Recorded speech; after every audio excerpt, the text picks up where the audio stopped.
Good evening and welcome to budding teachers guide. आज की video में मूल्य आधारित शिक्षा, मूल्यों के प्रकार और मूल्यों के ह्रास के कारण के प्रश्नोत्तर पर चर्चा करेंगे। तो चलिए वीडियो शुरू करते हैं। सबसे पहला प्रश्न है, विश्वास की कोई चीज़ अच्छी एवं वांछनीय है वो चीज़ कहलाएगी परंपरा, मूल्य, भूमिका या फिर प्रथा। इसका सही उत्तर होगा मूल्य कहलाएगी, वैल्यू कहलाएगी उस चीज़ की। प्रश्न 2, मूल्य शिक्षण का तात्पर्य है विद्यार्थियों को स्वस्थ बनाना, विद्यार्थियों को नौकरी प्राप्त करने के लिए तैयार करना, उनमें गुणों का विकास करना या फिर व्यक्तित्व का बहुआयामी विकास होना।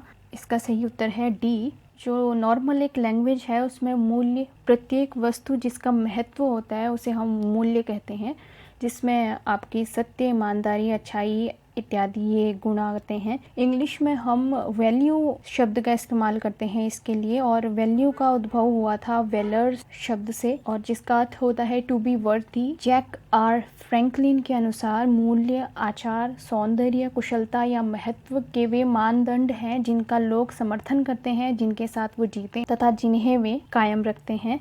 मूल्य एक ऐसे सद्गुणों का समूह है जिसे व्यक्ति अपनाकर अपने व्यक्तित्व में विकास कर सकता है। जहाँ पर भी मूल्य शिक्षा की बात आएगी क्वेश्चन में, वहाँ पर आप मानवीय मूल्यों को सबसे आगे रखेंगे। चलिए अगला प्रश्न देख लेते हैं। प्रश्न 3, मूल्य शिक्षा प्रदान करने का सर्वोत्तम तरीका है मूल्यों पर आदर्शात्मक प्रस्तुति, शास्त्रीय ग्रंथों पर चर्चा करना, मूल्यों पर व्याख्यान करना या फिर मूल्यों पर चर्चा करना। ये जो ग्रंथ मूल्यों पर व्याख्यान करना और मूल्यों के बारे में चर्चा करना, सिर्फ मूल्यों के बारे में बात करके, डिस्कशन करके आप किसी के अंदर मूल्य विकसित नहीं कर सकते। मूल्य वाले जो फीचर्स हैं, जो क्वालिटी हैं, वो डेवलप नहीं कर पाएंगे जब तक आप खुद इसका आदर्शात्मक प्रस्तुति नहीं देते। तो मूल्यों पर आदर्शात्मक प्रस्तुति ही मूल्य शिक्षा प्रदान करने का सर्वोत्तम तरीका है। ऑप्शन होगा ए। प्रश्न 4, छात्रों को मूल्य की शिक्षा देना आवश्यक है क्योंकि इससे उनका बौद्धिक विकास बढ़ेगा। यह भी एक शिक्षा है। उनमें सद्गुणों के प्रति आस्था और सजगता बढ़ेगी या फिर माता पिता उससे प्रसन्न रहेंगे। इसका सही उत्तर होगा इससे उनका बौद्धिक विकास होगा। चलिए कुछ पॉइंट्स में जान लेते हैं कि मूल्य आधारित शिक्षा की आवश्यकता क्यों है। सबसे पहले सहयोग और सहानुभूति विकसित करती है ये, और सर्वांगीण विकास के लिए, ऑल राउंड डेवलपमेंट के लिए ज़रूरी है, लोकतांत्रिक गुणों के विकास के लिए ज़रूरी है, डेमोक्रेटिक वैल्यू जैसे कि समानता, भाईचारा, देश प्रेम हो गया, इनके जो गुण हैं, क्वालिटीज़ हैं, उनको डेवलप करना,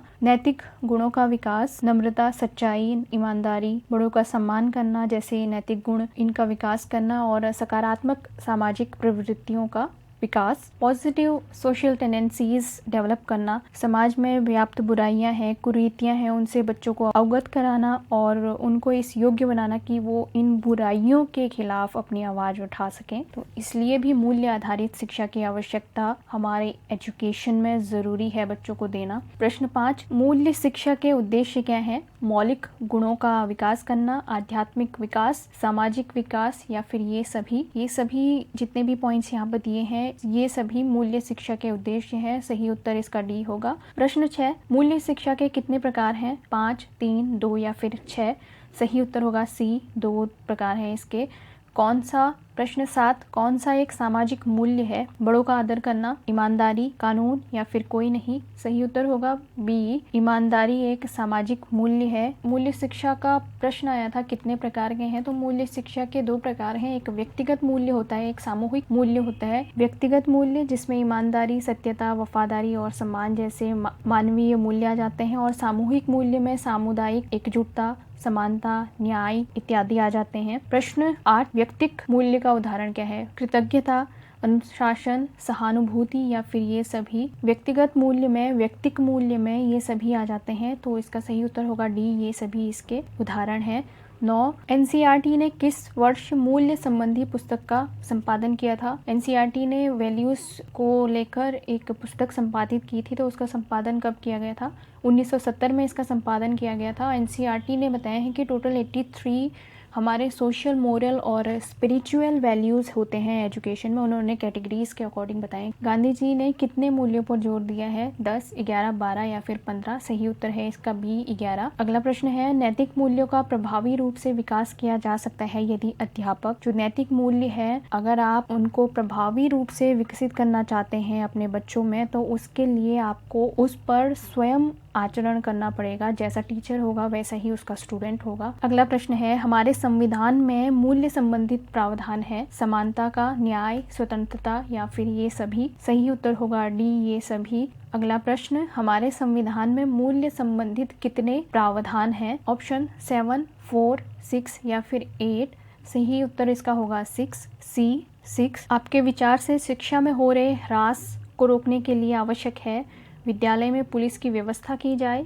या फिर विद्यालय में खेल की समुचित व्यवस्था की जाए, छात्र छात्राओं में गृह कार्य के प्रति अभिभावक की जागरूकता, डी अध्यापकों द्वारा नियमित कक्षा शिक्षण? सही उत्तर होगा डी अध्यापक द्वारा नियमित कक्षा शिक्षण। मूल्य ह्रास के कुछ कारण देख लेते हैं। एकल परिवार, औद्योगिकरण इसमें मेन है, असुरक्षा, शिक्षा नीति, टीवी और सिनेमा का प्रचलन, सामाजिक मीडिया और मोबाइल व इंटरनेट मूल्य ह्रास के कुछ कारण हैं। अगला प्रश्न, मूल्य ह्रास का कारण हो सकता है 2014 स्क्रीनिंग एग्जाम में पूछा गया प्रश्न है। ऑप्शन है आपके जनसंख्या विस्फोट, अधिक शिक्षा, धनी होना या फिर वैज्ञानिक जागरूकता? सही उत्तर होगा जनसंख्या विस्फोट ए। अगला प्रश्न है, निम्नलिखित में से क्या मूल्य ह्रास का कारण नहीं है? सामाजिक मीडिया, आध्यात्मिक दृष्टिकोण, एकल परिवार या फिर इंटरनेट का प्रचलन? सामाजिक मीडिया, एकल परिवार और इंटरनेट का प्रचलन ये मूल्य ह्रास के कारण है, तो इसमें नहीं पूछा गया है। ऑप्शन होगा बी हमारा सही, आध्यात्मिक दृष्टिकोण मूल्य ह्रास का कारण नहीं है। अगला प्रश्न, निम्नांकित में से उस शिक्षा के स्वरूप की पहचान कीजिए जिसमें आशावादिता, आत्मसम्मान तथा व्यक्तिक पूर्णता हेतु प्रतिबद्धता, नैतिक निर्णय तथा सामाजिक दायित्व के निर्वहन का अवसर देने की उच्च समानता है। ऑप्शन आपके औपचारिक शिक्षा, तकनीकी शिक्षा, नैतिक शिक्षा या फिर मूल्य शिक्षा? सही उत्तर आपका होगा मूल्य शिक्षा डी। अगला प्रश्न, मूल्य शिक्षा का उद्देश्य निम्नांकित में से किस पर केंद्रित कर अच्छी तरह से पूरा किया जा सकता है? समाज में व्याप्त सांस्कृतिक प्रथाओं से, किसी सामाजिक समूह द्वारा निर्धारित आचरण में मानकों से, norms of conduct laid down by social group, मानवीय मूल्यों के प्रति संवेदना से, कंसर्न फॉर ह्यूमन वैल्यूज, और धार्मिक या नैतिक व्यवहार तथा अनुदेशन से, religious and moral practices and instructions? इसका सही उत्तर होगा सी, कंसर्न फॉर ह्यूमन वैल्यूज, मानवीय मूल्यों के प्रति संवेदना से। फिर से एक चीज़ याद रख लीजिएगा, जहाँ पर मूल्य शिक्षा की बात होगी वहाँ पर आपने मानवीय मूल्य को सबसे टॉप में रखना है। तो चलिए इस वीडियो में इतना ही, धन्यवाद। Good evening.